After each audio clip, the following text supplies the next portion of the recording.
Hi guys, in this lesson we're going to take that circle that we did in the previous lesson that was just around the origin, and we're going to move it different ways around on the Cartesian plane, which is actually not difficult at all. Again, as long as you know the formula, then you are 100% on your way to the correct answer. Now let's just see. If I take this point there, point C, and I make that my origin, my center of my circle. It's not the origin of my Cartesian plane anymore. There's the origin. I'm going to just do a naught around it. There's the 0, 0. So now my circle is not around the origin anymore. The center of my circle moved around a bit. Now, you remember what I said in the beginning.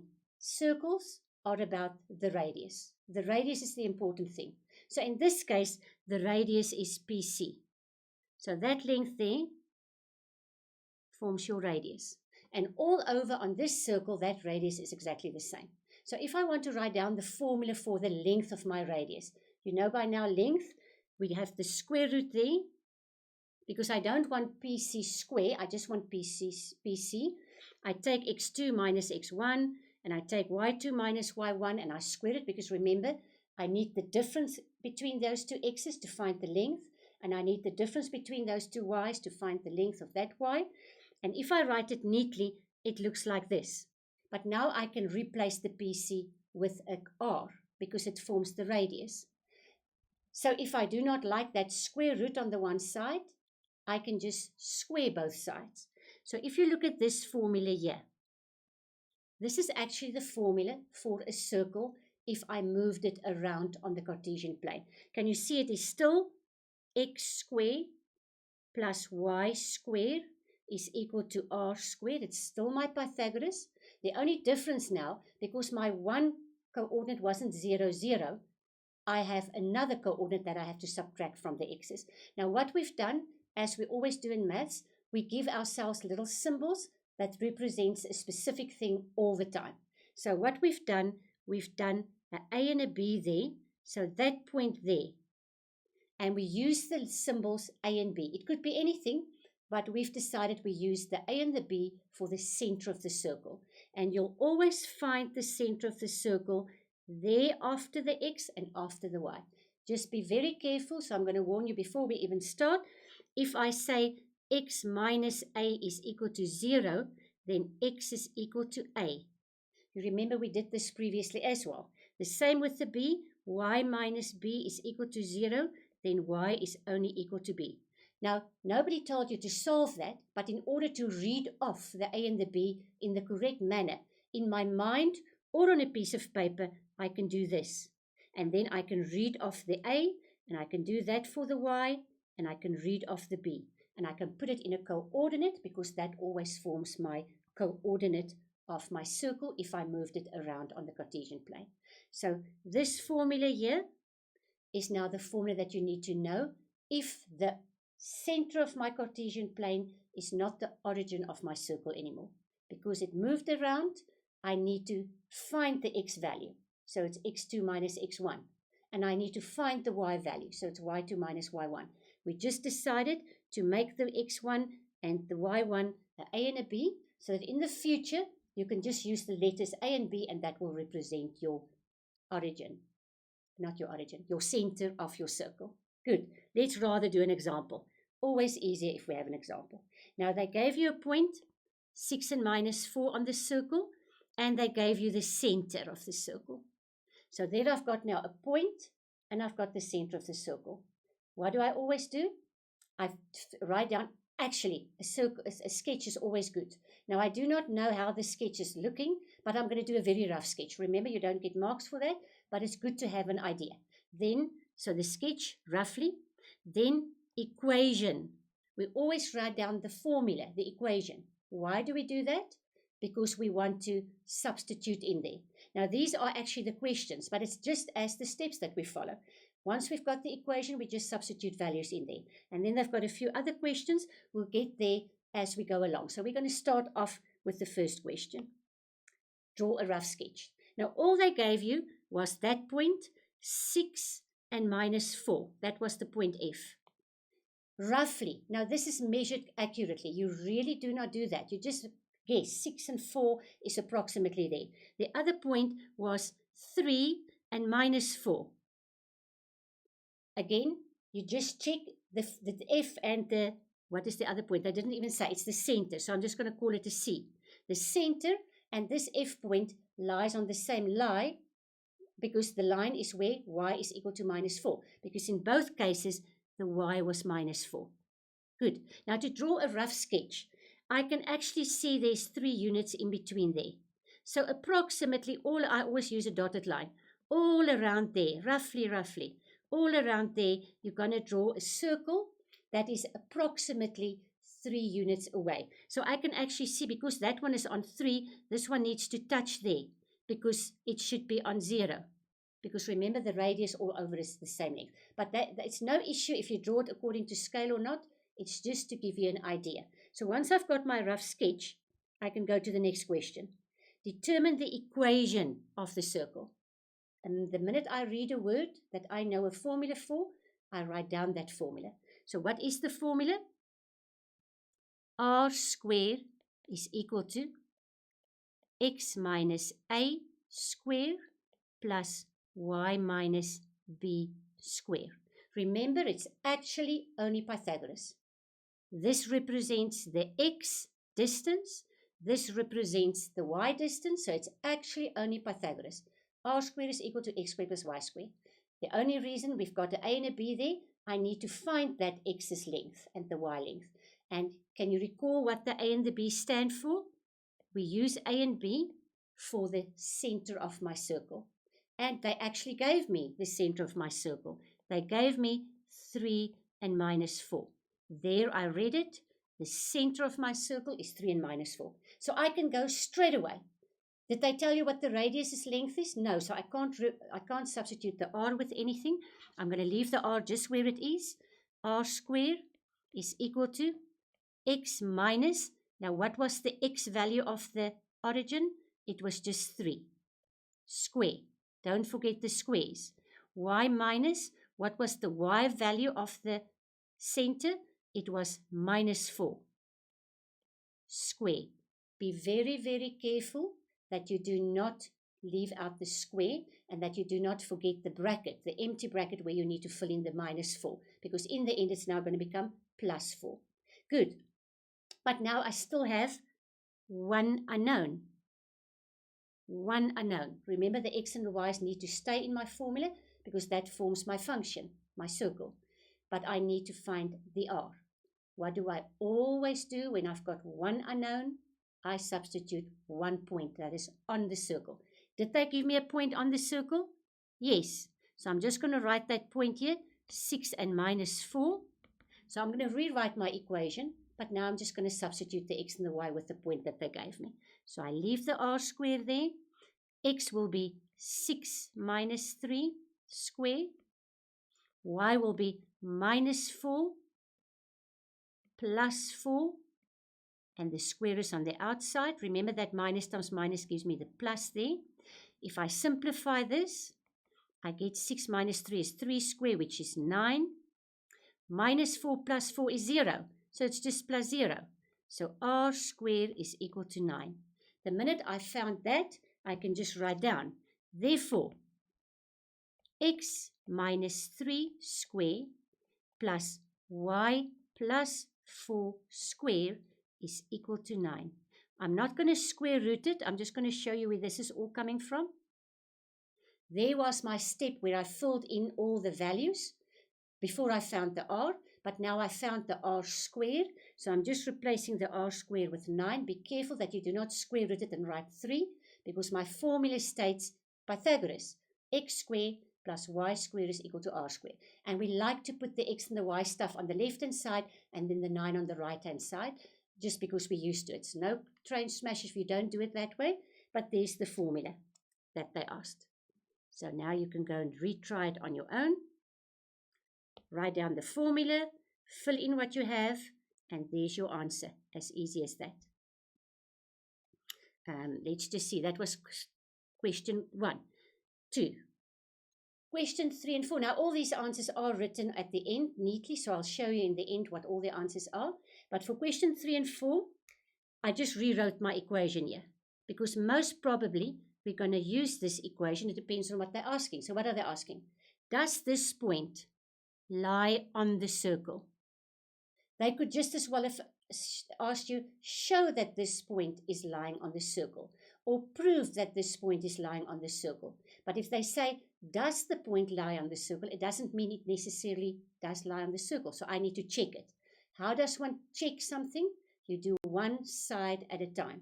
So for number 3, you're going to take the left-hand side.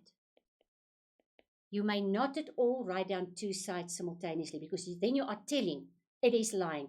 They ask you, does it lie on the circle? And what is the point? It's an x and y value. So what do you need to do? You need to substitute the x and y value. So I'm going to write down x minus 3 squared plus y plus 4 squared. And I'm going to fill in. The point was 1.5 and the y was minus 2. So 3 minus 1.5 is 1.5 squared. And you know what I'm going to do now? I'm going to quickly change this. I prefer to work with fractions. So instead of doing a decimal, I'm going to say 3 minus 1.5 is 1.5, which is 3 over 2. Because if I square it, you all know what is 3 over 2 square. But if I say what is 1.5 square, maybe you do not know that easily. You need to grab your calculator. So let's rather change it into fractions. We do like to work with the fraction rather than with the decimal. But again, it's your choice. Same here. 4 minus 2 is 2. 2 squared is 4. So if I work this out, it is 9 over 4 plus 4. So it gives me 16 over 4, which is 25 over 4 if I add it. Is that the same as the right-hand side? The right-hand side was 9. So my left-hand side is not equal to my right-hand side. Therefore, you can just write down the sentence. Therefore, this point G does not lie on my circle, because I've proven that the left-hand side is not equal to the right-hand side. That means it's a point somewhere else, not on the circle circumference. Good. Number 4. Does the circle cut the y-axis? What does it mean there where a circle or a line cuts the y-axis? It's where the y-intercept is. And that is where x is always 0. Anywhere on the y-axis, you can always read off the x to be 0. So if I go to my equation and I make my x as 0,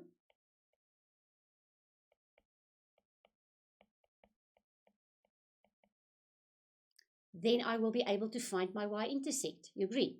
And because they say, does the circle cut the y-axis, I need to go and check. If I do find my y-axis the normal way that I usually do, and how do I always find a y-intercept? I make x 0. Does it lie on the circle? So let's just see what happens here. This gives me 9 plus, now I hope you remember the shortcut of squaring a binomial. You square the y, you multiply these two with one another, it gives me plus 4y, but you double it, so it's plus 8y. Plus 16 minus 9 is equal to 0. Now, why on this earth am I bringing the 9 over to the left-hand side? The minute you see a square in a problem, y squared or x squared, you most probably going to need to factorize. And if one wants to factorize, you need to have a 0 on the one side of the equal sign. So I'm just guessing. I've got a y squared. I'm quite sure I'm going to have to factorize. So I'm going to add all my like terms. Plus 8y. 9 minus 9 is 0, plus 16 is equal to 0. Now I need to factorize, and I can say y times y, maybe 4 times 4, that gives me 16, and plus 4 does give me the plus 8 that I want in the middle. I hope you can all remember how to do trinomials. If you can't, you take this trinomial and you repeat it a few times on a clean sheet of paper. That means y is equal to minus 4.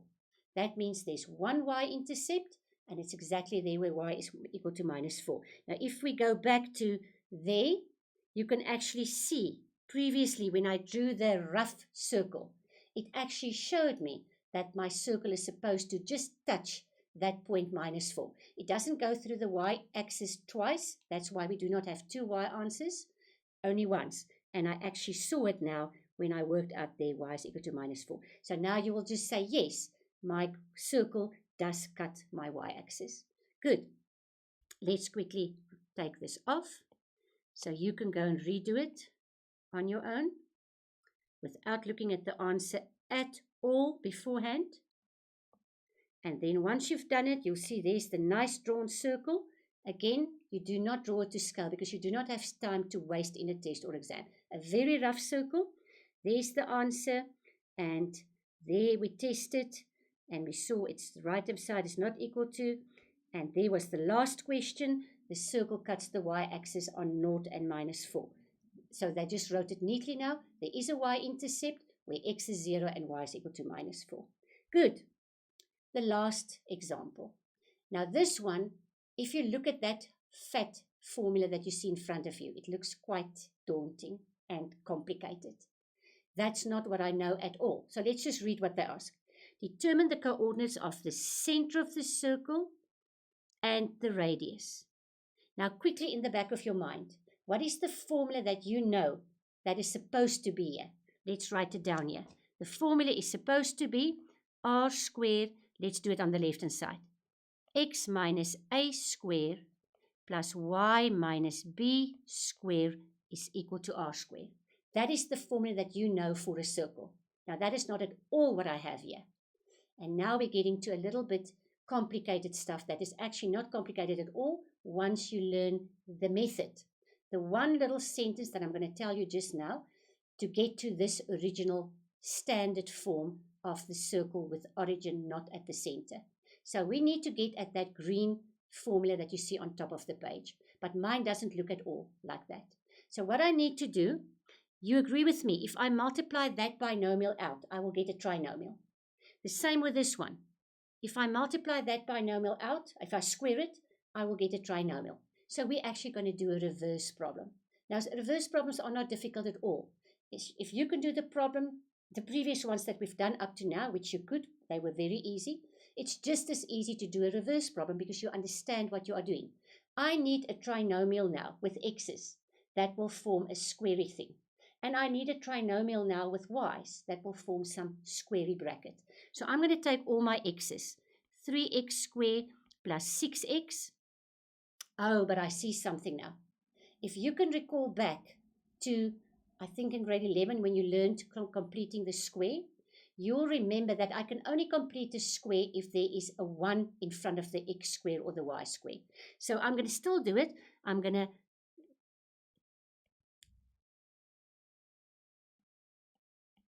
just write this down, and I'm going to take the 33 over. Now I need something there, and I need something there to complete my square. But before I can do that, and that is very crucial that you remember this, I need to have a 1 in front of the x square and y square. But now I see there are 3's in front. So I need to divide my whole equation with 3. If I do that, I get x squared plus 2x plus, I still don't know what is coming there.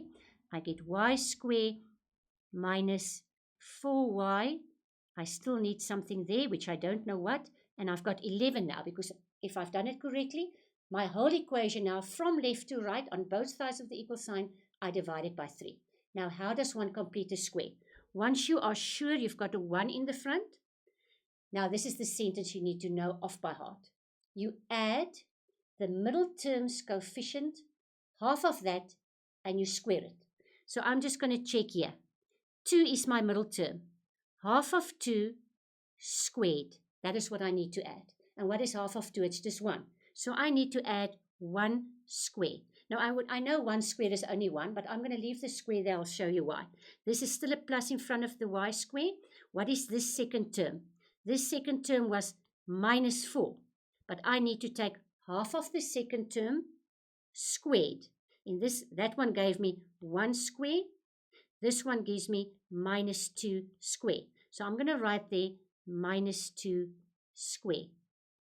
You'll see just now why I'm not multiplying it out. But now I made a phenomenal mistake. And I'm sure you can tell me immediately. What do you do if you add stuff to one side of an equal sign? Whatever you do to one side, you have to do to the other side. So this adding, let's just make sure you see what I've added. I've added that. And I've added that. I cannot just add it to one side of the equal sign. I have to also add it there. So what did I add here? Just to 1. Now I can multiply it out. I added minus 2 square, which is 4.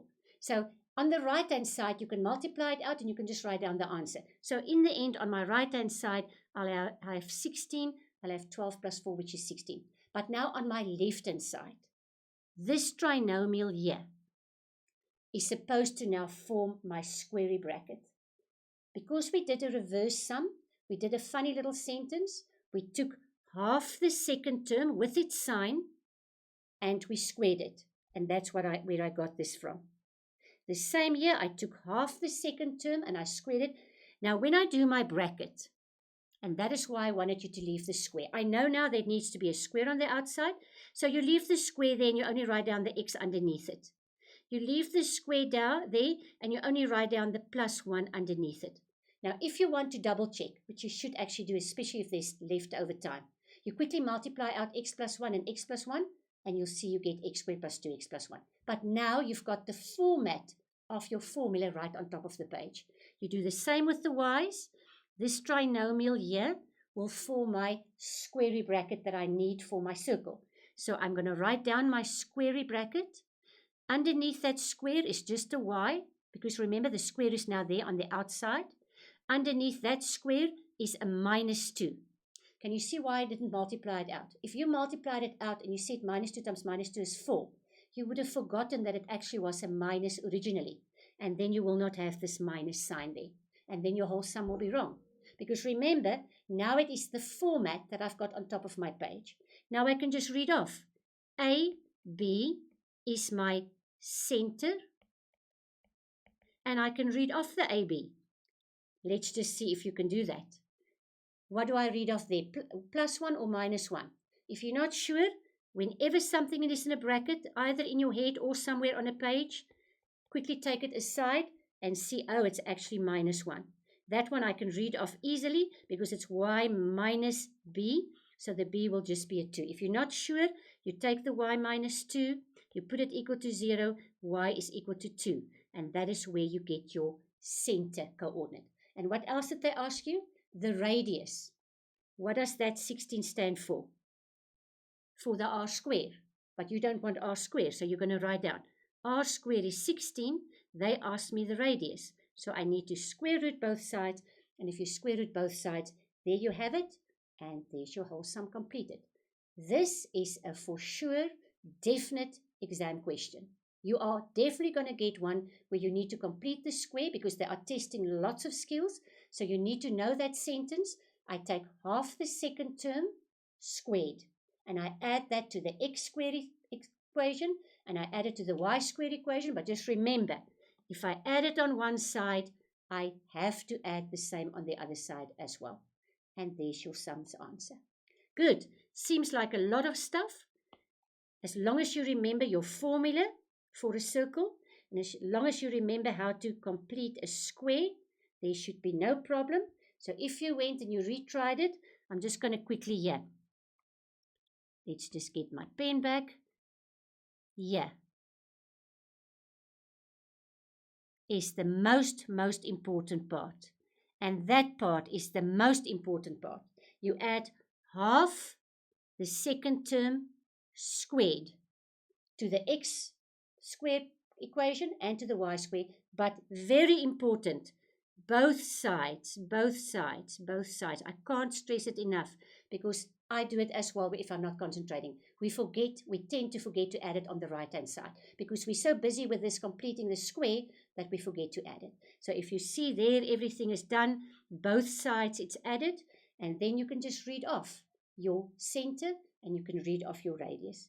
So as easy as pie, as long as you know your formula and as long as you know the sentence, the one sentence only to complete a square. So if you forgot it by now because you learned it long ago, go read that sentence a few times, retry this problem a few times, and make sure you say the method in your head all the time. Good luck. See you next time.